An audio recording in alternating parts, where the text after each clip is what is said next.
C'est vrai qu'au début, on a eu un peu de mal à se mettre en route. Беше трудно докато влеземе в пътя, началото. Mais chaque match, ça devenait de mieux en mieux.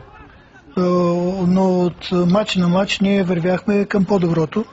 Pour finir sur une série de 5-6 matchs. За да свържиме с една серия от 5 или 6 матча с победи. Donc je pense que ça va, j'espère que ça va continuer pour cette deuxième partie de saison. Мисля и се надявам, че ще продължим по същия начин. Élu meilleur gardien du championnat.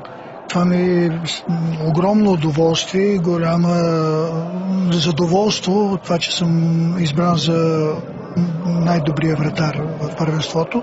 Mais après, je pense que si on s'arrête à ça, on n'avance pas. Но мисля, че ако само мисля за това и се спреме до тук, няма да продължа напред. J'ai encore beaucoup de choses à travailler. Има много неща, които трябва да науча и да работя. Donc je vais tout faire pour être encore meilleur cette deuxième partie de saison. Ще направя всичко възможно и повече, отколкото трябва, за да бъда също най-добрия във втория сезон.